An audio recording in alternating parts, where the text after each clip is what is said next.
Avant que la brume ne s'élève, avant même que le vent ne se réveille, je t'invite à t'installer confortablement, à laisser un j'aime à cette vidéo et à t'abonner à la chaîne pour ne manquer aucune de nos évasions nocturnes à travers le temps. Car ce soir, nous partons loin, vers les plaines sans fin de l'Est, là où le vent ne connaît ni barrière ni repos. Là-bas, des silhouettes surgissent parfois de la brume. Hommes, chevaux, ombres, indissociables. Ils apparaissent au matin, puis disparaissent avant la nuit. Aucun empire ne savait d'où ils venaient. Aucune chronique ne les nommait vraiment. Ils portaient des arcs courts, des colliers d'os et de cuivre, et dans leurs chants résonnaient des mots venus d'un autre monde. On disait qu'ils chevauchaient pour l'éternité, guidés par les esprits de la steppe, et que même le vent se taisait quand ils passaient. Ces cavaliers, les Magyars, un peuple né du mouvement, forgé par la poussière et le silence. Leur histoire, comme leurs traces, s'efface dans le sable des steppes. Ce soir, nous irons à leur rencontre. Nous suivrons la piste invisible de leurs chevaux, à travers les forêts, les montagnes, les rivières, jusqu'aux portes du Danube. Et peut-être, au bout du rêve, entendre-nous encore le souffle de leurs sabots, perdus entre les étoiles et la terre. Au-delà des montagnes et des forêts de l'Europe, là où la terre s'étire sans fin vers l'horizon, s'ouvre un autre monde, celui du silence et du mouvement, la steppe. Mer d'herbes ondulantes, balayée par le vent, sans frontières ni murs. L'aube y naît comme une respiration, lente, dorée, immobile. Au loin, des points se détachent, minuscules d'abord, puis plus nets. Des chevaux, des cavaliers, des tentes de feutre autour d'un feu. Ici, tout vit au rythme du galop. Nous sommes au IXe siècle. Les cartes se taisent encore sur ces immensités. Les empires de Byzance et de Bagdad, riches et lettrés, parlent vaguement des barbares des steppes, mais nul ne sait vraiment combien ils sont, d'où ils viennent, ni où ils vont. Parmi eux, un nom commence à murmurer dans les chroniques, un nom qui bientôt fera trembler l'Occident, les Magyars. On ne les connaît d'abord qu'à travers des rumeurs. Les marchands arabes évoquent un peuple rapide comme le vent, vivant sous des tentes rondes, ne s'arrêtant jamais.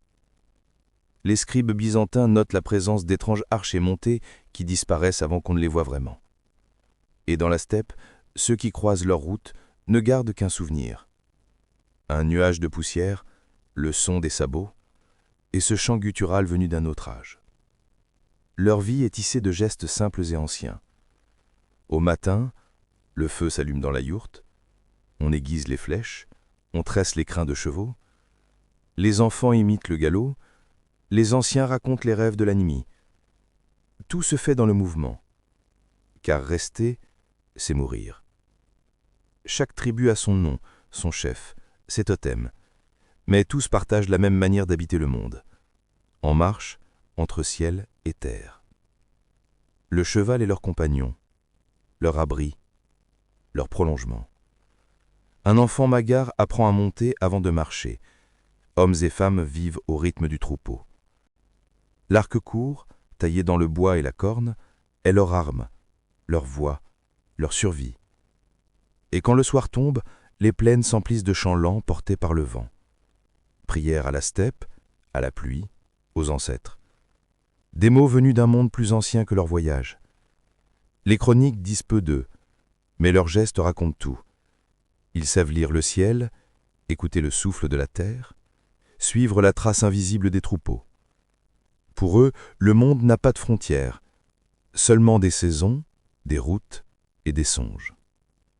Les Magyars apparaissent comme un mirage entre deux mondes. À l'est, les Khazars, maîtres d'un empire de commerce. À l'ouest, les Bulgares, installés sur le Danube. Entre eux, ces cavaliers libres circulent, s'allient, combattent, disparaissent. Leur identité reste inassaisissable, ni tout à fait turque, ni tout à fait finno-hongrienne. Ils sont la frontière elle-même, ce lieu mouvant où les langues, les coutumes et les dieux se mêlent. Peut-être est-ce là leur mystère, d'être né d'entre les mondes, un peuple façonné par la marche, par la rencontre, par le vent. Leur maison, c'est le passage. Et pourtant, au cœur de ce mouvement, quelque chose l'y relie. Une mémoire commune, une lignée plus ancienne. Leur chant parle d'un ancêtre venu des montagnes, d'un cheval blanc offert par les esprits, d'un destin promis au couchant. Comme s'ils savaient depuis toujours qu'un jour, leur route les mènerait vers l'ouest. À la tombée du jour, quand le feu s'éteint et que le vent reprend son empire, on peut les imaginer endormis, serrés contre leurs chevaux, veillés par les étoiles. Les plaines sont calmes, seuls quelques hennissements s'élèvent dans l'obscurité. Demain, ils reprendront la route, vers un horizon que nul ne connaît encore, et quelque part, très loin, l'histoire vient de s'éveiller. Avant d'être des cavaliers de la steppe, les Magyars furent des enfants des forêts. Leur première patrie n'était pas l'herbe infinie, mais l'ombre des arbres et le murmure des rivières. Là-bas, au pied des monts de l'Oural, le vent se brisait sur les pins, portait l'odeur du bouleau et de la mousse. C'est dans ce monde humide et silencieux que naquit leur langue, étrange, musicale, cousine de celle des peuples finno-ougriens.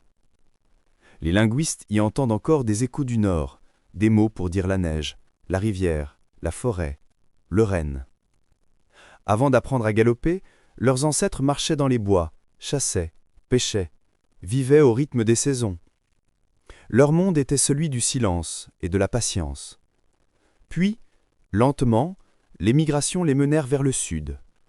Les forêts s'éclaircirent, les arbres se firent rares, l'horizon s'ouvrit. Ils suivirent les cours d'eau jusqu'aux grandes plaines où le ciel touche la terre. Là, au contact des peuples turcs, leur destin changea. Les steppes étaient un autre monde, dur, lumineux, mouvant.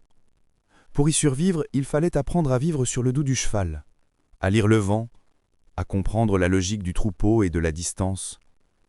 Les Magyars apprirent vite. Leur langue, façonnée par la forêt, s'enrichit de mots venus du turc, pour dire le camp, la guerre, le cheval, le vent. Aux esprits des arbres vinrent s'ajouter ceux du ciel et de la steppe.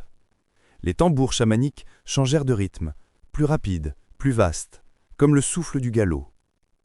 Les archéologues retrouvent aujourd'hui les traces de cette métamorphose. Dans les tombes, des armes mêlées à des outils de chasse, dans les bijoux, le bronze des forêts et le cuivre des plaines, dans les rites, une double mémoire, celle de la terre et celle du vent. Tout semble dire que les Magyars furent un peuple métissé, un pont entre deux mondes, la lenteur du nord et la vitesse du sud. De ce brassage naquit un peuple nouveau. Leurs chefs portaient des noms mêlés, mi-finno-ougriens, mi-turcs. Leurs dieux parlaient plusieurs langues. Ils gardaient le souvenir des forêts, mais rêvaient déjà d'un espace sans fin. Leur identité se façonnait dans le mouvement et la rencontre. Les Magyars furent les enfants de deux héritages, la profondeur des peuples de la taïga et la liberté des cavaliers des steppes.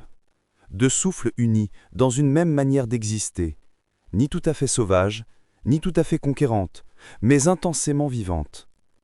Ils n'appartenaient à aucun lieu. Ils portaient en eux la mémoire de l'eau et celle du feu, la lenteur des rivières et la fulgurance du cheval. Un peuple né de la transformation qui fit de l'exil sa demeure. Sur les rives de la Volga, leurs camps s'étendaient, comme de petites nations. Des feux brûlaient la nuit, reflétant leurs chants dans l'eau. C'était un temps d'attente, plus tout à fait des hommes des bois, pas encore des seigneurs des steppes.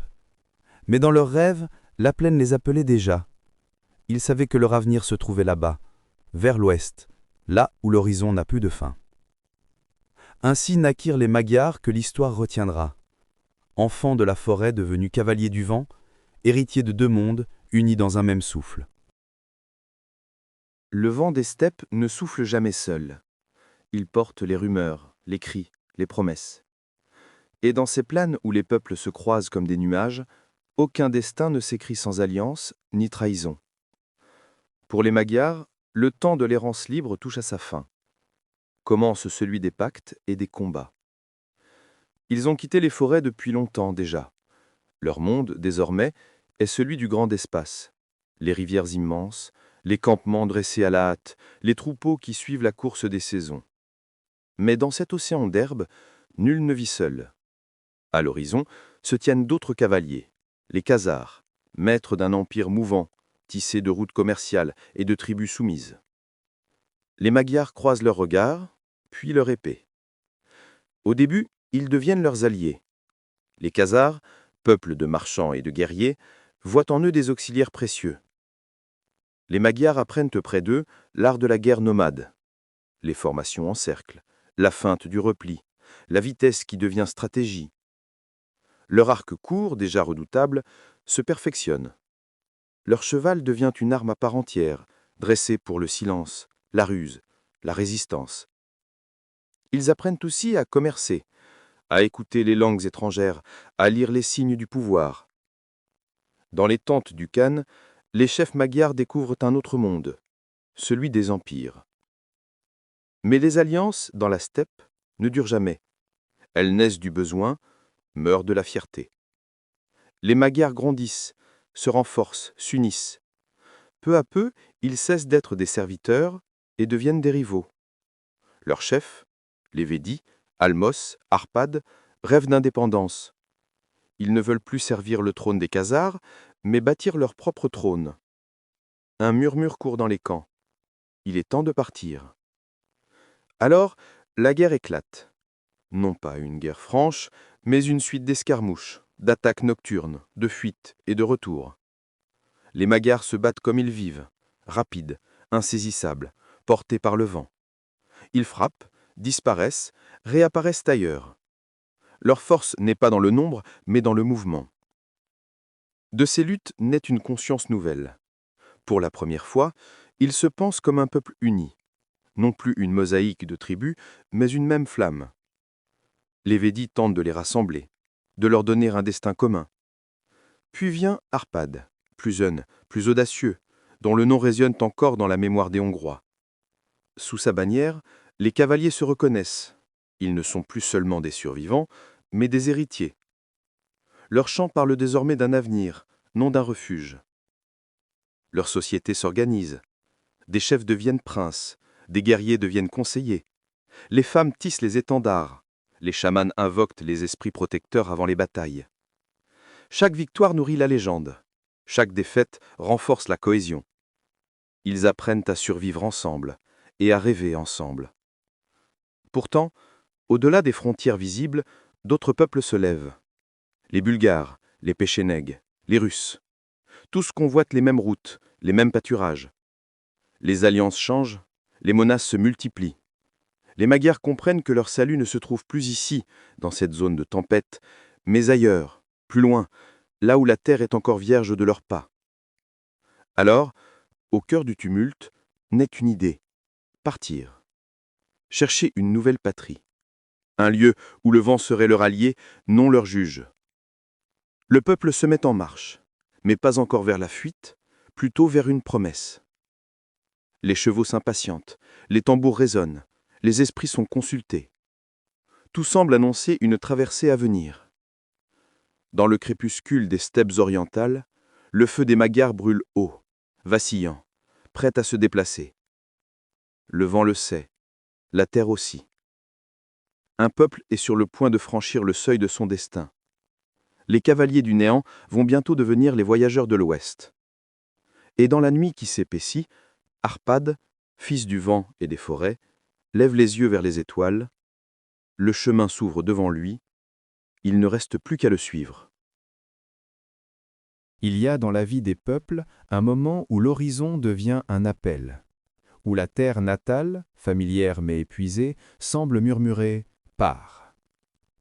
Pour les Magyars, ce moment vint vers la fin du IXe siècle. Les vents changeaient, les alliances s'effondraient et les cavaliers du néant durent choisir, disparaître ou renaître ailleurs. Les Péchénègues, venus de l'Est comme une tempête, s'abattirent sur leur camp. Les routes se fermèrent, les troupeaux furent dispersés, les tentes brûlèrent. Les anciens virent dans ce désastre un signe du ciel. La steppe ne voulait plus d'eux. Alors les tambours chamaniques résonnèrent une dernière fois dans les plaines du Dan, et le peuple se mit en marche. Ce ne fut pas une fuite, mais une migration, lente, vaste, ordonnée comme un fleuve. Des milliers d'hommes, de femmes, d'enfants, de bêtes, avançant ensemble vers l'inconnu. Chaque clan gardait ses traditions, ses dieux, ses souvenirs, mais tous suivaient une même étoile, celle de l'Ouest. Arpad, leur chef, guidait la marche. On disait qu'il portait sur son cheval blanc les bénédictions des esprits de la steppe et qu'il rêvait chaque nuit de montagnes bleues. Ces montagnes, ils les atteignirent enfin, les Carpates. Un mur de pierre, immense, dressé entre deux mondes. Derrière, la promesse d'une plaine fertile, de rivières tranquilles, d'un ciel neuf. Devant, l'épreuve. La traversée fut terrible. Les cols glacés, les bêtes épuisées, les tempêtes sans lune. Les plus anciens restaient en arrière, priant pour que leurs âmes trouvent passage. Mais le peuple avançait, soutenu par la certitude que l'autre versant n'était pas seulement un refuge, mais un commencement. Au sommet, ils virent la lumière. Une plaine immense s'étendait jusqu'à l'horizon, traversée par le grand fleuve Danube. La terre y était douce, l'herbe haute, le vent familier. Les chamans dirent que c'était là que le ciel les attendait depuis toujours. Alors les Magyars descendirent des montagnes comme on entre dans un rêve. Les premiers feux furent allumés près des rivières. Les chevaux broutaient en silence, les enfants rayaient dans les herbes, les femmes tissaient de nouvelles tentes. On dit qu'Arpad versa une coupe d'eau du Danube sur le sol comme une offrande à la nouvelle patrie. Ce geste simple et sacré marqua la naissance d'un pays, celui qui plus tard s'appellerait la Hongrie. Mais les jours suivants furent teintés d'étrangeté. Les Magyars ne savaient pas encore s'ils étaient arrivés ou simplement arrêtés. Les terres étaient riches, mais déjà peuplées de Slaves et d'Avars dispersés. Il fallut négocier, combattre, s'établir. Le peuple des steppes apprit peu à peu à cultiver, à bâtir, à s'enraciner. Le mouvement se fit mémoire. Pourtant, la steppe ne les quittait pas. Leur manière de vivre, leurs chants, leurs armes gardaient la trace du voyage. Dans le regard d'un cavalier magyar, on voyait encore briller la lumière des plaines orientales. Ce mélange d'inquiétude et de liberté que seul le vent connaît. Mêmes immobiles, ils restaient traversés par le souffle du départ. Le soir, autour du feu, les anciens racontaient le passage des Carpates comme une épopée. Ils parlaient des esprits qui avaient guidé leurs chevaux, des étoiles qui avaient montré le chemin.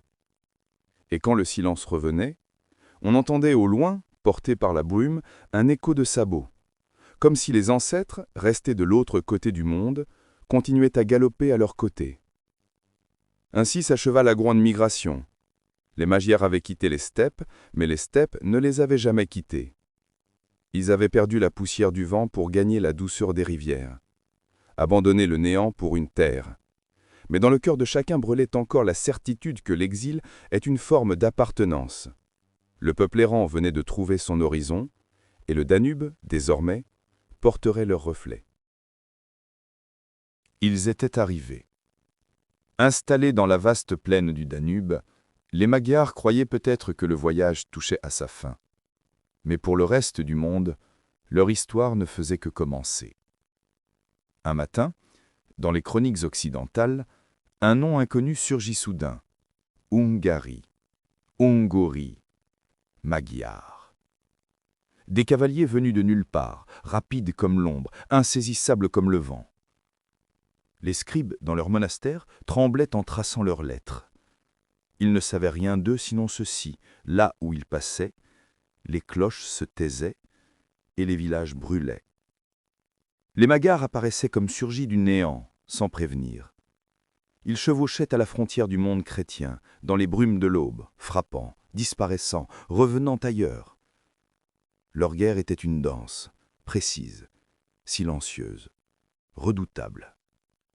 Ils feignaient la fuite pour mieux encercler. Ils frappaient les convois, les villes, les armées figées dans leurs murailles.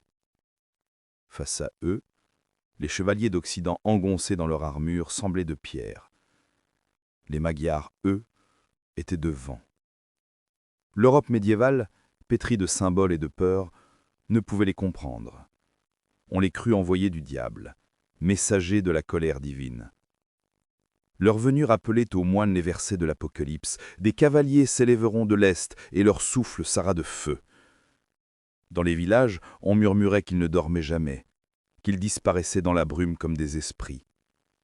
Les gens priaient, mais les prières se perdaient dans le galop. Et pourtant, derrière cette terreur, il y avait une logique. Les Magyars n'étaient pas des spectres.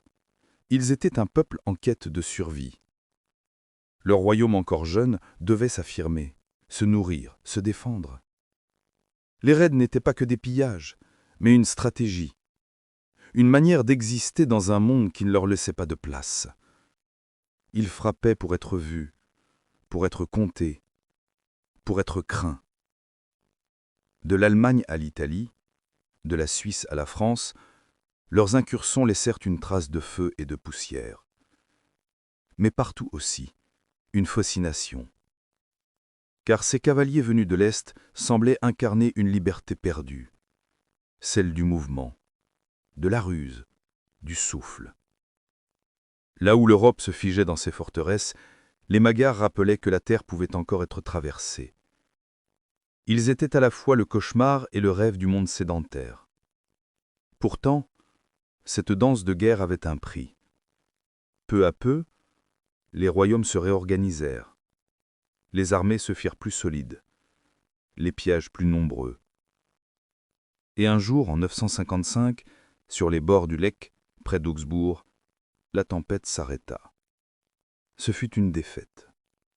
La première grande défaite. Le sol d'Allemagne se couvrit de leurs morts, et le vent pour la première fois se tut. Les survivants revinrent vers le Danube, épuisés, silencieux.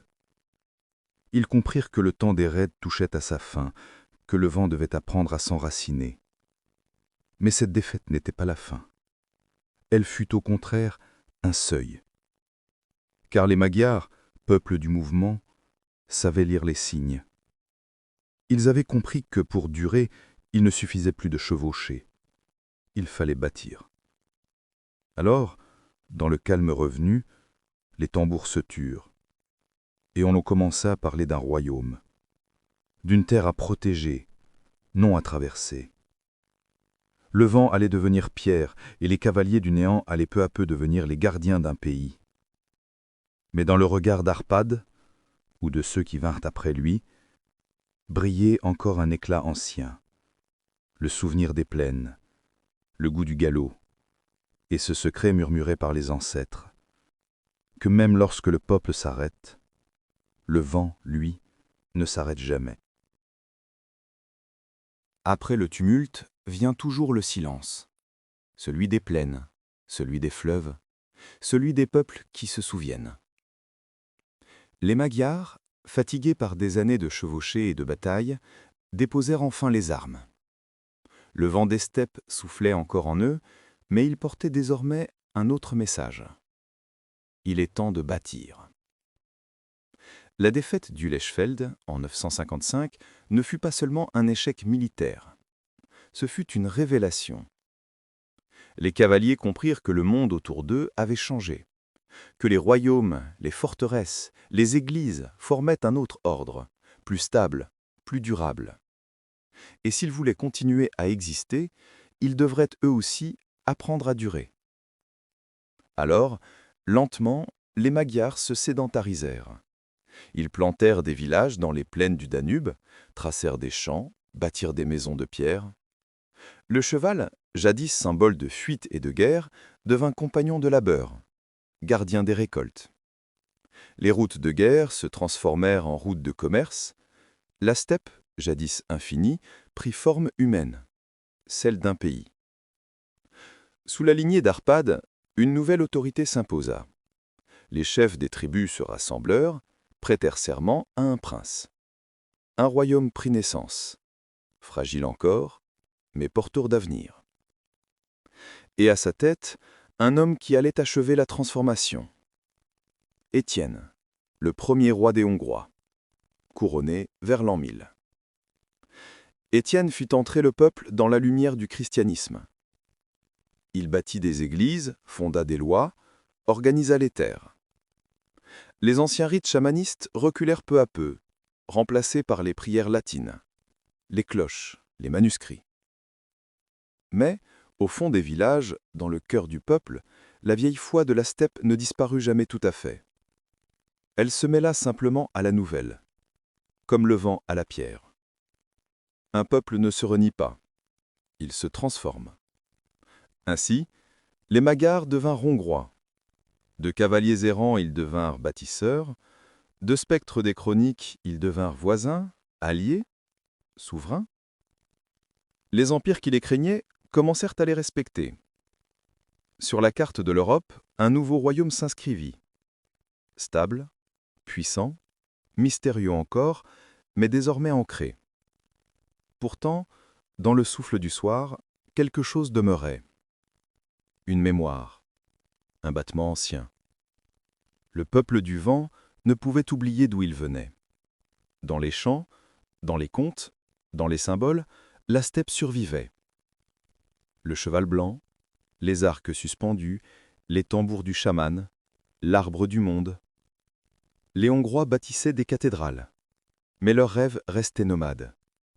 Leurs poètes, bien plus tard, parleraient encore du Tistafegne, la lumière pure des steppes, et du Onvaï, ce mot intraduisible qui signifie la nostalgie du foyer, mais aussi celle du départ, du vent, du lointain.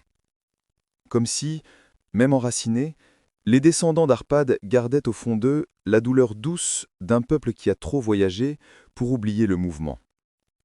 Cette métamorphose ne fut pas une rupture, elle fut un équilibre.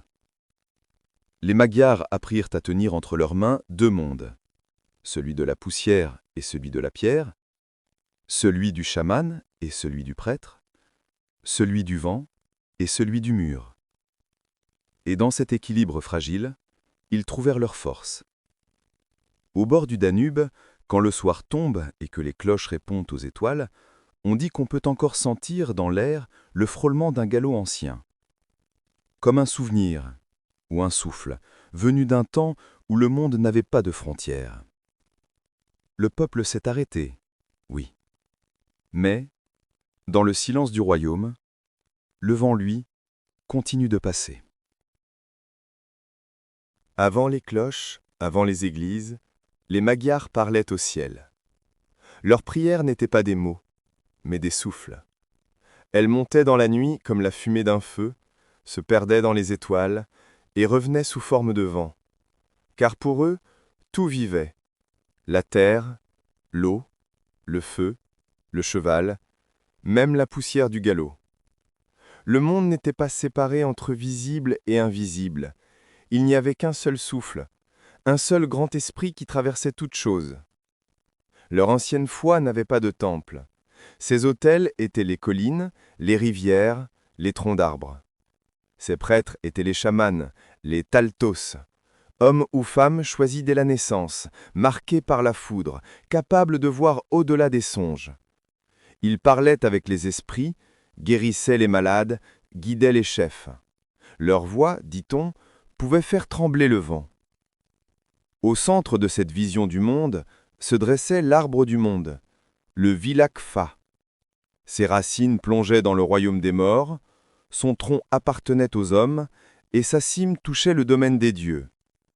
Entre ces trois mondes circulaient les âmes, comme les oiseaux migrateurs. Naître, vivre, mourir, pour les Magyars, ce n'était que des passages. Rien ne s'achevait, tout se transformait. Leur ciel avait un nom, Ishten, le Dieu unique, mais multiple dans ses formes. Sous lui régnaient d'autres esprits, le tonnerre, le vent, la pluie, les chevaux célestes. Les chamans racontaient que l'âme humaine était faite d'étincelles tombées de la voûte étoilée, et que le rêve était le seul moment où l'on pouvait retrouver la lumière de son origine. Ainsi, dormir pour un Magyar n'était pas fuir le monde, mais le rejoindre plus profondément. Dans les campements, chaque clan gardait ses symboles. Un oiseau de proie, un cheval blanc, un cerf, un arbre, une flamme. Ces totems les liaient à leurs ancêtres, mais aussi aux forces invisibles qui guidaient leur route. Le cheval, surtout, tenait une place sacrée. Il était messager entre les mondes, porteur d'âme et compagnon du passage. Lorsqu'un chef mourait, on l'enterrait souvent avec son cheval, pour qu'il ne soit pas seul sur le chemin du ciel. Même après la conversion au christianisme, ces croyances ne disparurent pas. Elles s'enfouirent dans la mémoire, dans les gestes, dans les chansons. Les Hongrois d'aujourd'hui, sans toujours le savoir, en portent encore l'écho. Leur folklore parle de cerfs dorés, de chevaux ailés, de forêts enchantées. Leur langue garde des mots anciens, nés du souffle des tambours et du murmure des ancêtres. La croix a remplacé l'arbre sacré, mais les racines sont restées les mêmes. Le Vilakfa devint symbole secret d'une continuité, celle d'un peuple qui n'a jamais cessé de rêver le monde comme un espace habité par les esprits. Pour les Magyars, la nature n'était pas un décor, c'était une conversation. Le vent, les oiseaux, la pluie parlaient, et il suffisait d'écouter. Peut-être est-ce pour cela qu'ils survécurent à tant d'exils, parce qu'ils avaient appris à entendre ce que la terre murmure quand tout semble perdu. Et dans les nuits calmes du Danube, quand le feu se reflète sur l'eau, on dit qu'on peut encore apercevoir dans la fumée la silhouette d'un Taltos montant vers les étoiles sur un cheval invisible. Là-haut, il frappe du tambour, et chaque battement réveille un souvenir.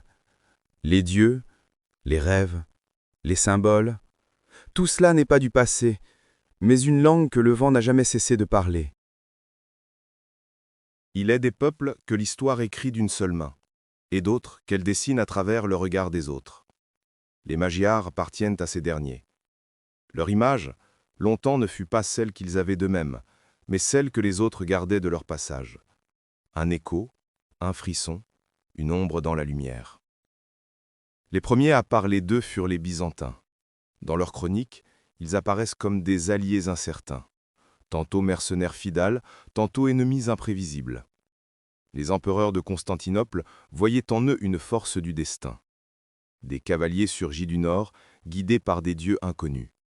Ils les craignaient autant qu'ils les admiraient, car sous leur tente simple, ils reconnaissaient quelque chose de la grandeur des anciens Scythes, ce peuple libre insaisissable, que les Grecs eux-mêmes avaient rêvé. Les Arabes, eux, en parlaient avec curiosité. Dans leurs récits de voyage, on trouve des descriptions étonnamment précises. Les tentes de feutre, les arcs courts, la musique plaintive, et cette discipline silencieuse du peuple cavalier. Pour les géographes de Bagdad, les Magyars étaient à la fois barbares et admirables. Étrangers, mais dignes de respect. Ils représentaient l'autre visage du monde, celui qui se déplace, celui qui n'a pas besoin de murs pour exister. Dans les chroniqueurs occidentaux, en revanche, furent moins tendres. Pour les moines de Reims, de Saint-Gall ou de Mayence, les Magyars étaient les spectres du châtiment divin, les cavaliers de la fin des temps. Leur venue était écrite comme une plaie, leurs flèches comme des flammes venues de l'enfer. Et pourtant, même dans la peur, il y avait de la fascination. Leurs ennemis reconnaissaient en eux une intelligence de la guerre, une élégance du mouvement, une noblesse farouche que la haine ne parvenait pas à effacer. Puis, au fil des siècles, la poussière du galop se posa. Le royaume de Hongrie s'installa dans le concert des nations européennes. Les Magyars cessèrent d'être des menaces, pour devenir des partenaires, des rois, des bâtisseurs. Mais la mémoire des cavaliers du néant ne s'effaça pas. Elle resta tapie dans les légendes, dans les chansons, dans la façon dont les autres peuples continuaient à les nommer, ceux qui venaient de nulle part. Et peut-être que cette image, née de la peur, portait malgré tout une vérité. Car les Magyars, en traversant les empires, avaient apporté quelque chose de rare, une idée de liberté. Non pas la liberté du pouvoir, mais celle du mouvement. La liberté d'exister en dehors des murs, de se définir par la route, non par la frontière. Dans les symboles qu'ils laissèrent derrière eux, les arcs, les chevaux, les chants, on perçoit encore ce souffle premier, celui d'un peuple qui refusa de se figer. Leur passage rappela à l'Europe sédentaire que la stabilité n'est qu'un choix, et que la vie, elle, reste voyage. Aujourd'hui encore, dans la mémoire du monde, les Magyars gardent ce double visage, celui des conquérants et celui des poètes. Leurs descendants ont bâti un État, une culture, une langue unique. Mais dans leur imaginaire, le vent n'a jamais cessé de souffler.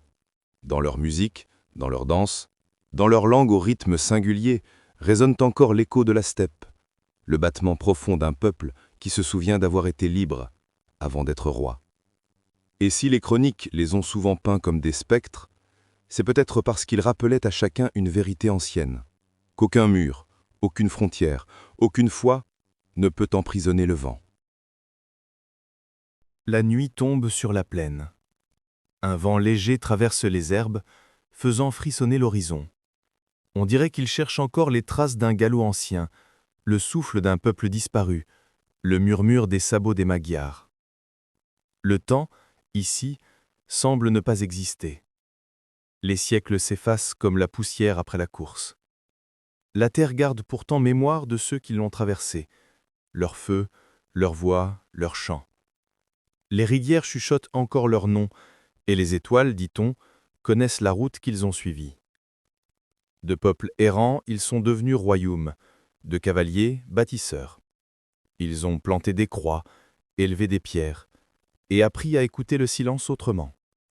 Mais au fond d'eux, dans les rêves qui ne vieillissent pas, ils savent d'où ils viennent. Chaque enfant hongrois, en fermant les yeux, entend peut-être encore ce battement lointain, celui du cheval du vent, messager des ancêtres. Les Magyars n'ont jamais vraiment disparu, ils se sont simplement transformés, comme la rivière change de forme sans perdre sa source. Leur souffle est devenu celui d'une nation, leur errance s'est faite mémoire, et cette mémoire, plus vaste que les frontières, plus ancienne que les rois, continue de flotter au-dessus du Danube, au-dessus des champs et des villes, comme une chanson que personne n'a oubliée. Parfois, quand la nuit est claire, les montagnes des Carpates semblent frémir, et le vent descend des crêtes avec un rythme étrange. Ce n'est pas le tonnerre, ni le pas des hommes.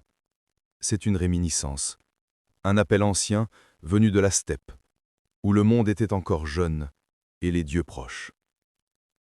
Alors si tu écoutes bien, au bord du sommeil, tu entendras peut-être toi aussi ce galop invisible. Les sabots frappent doucement le sol du rêve, et leurs échos te traversent comme un souffle tiède.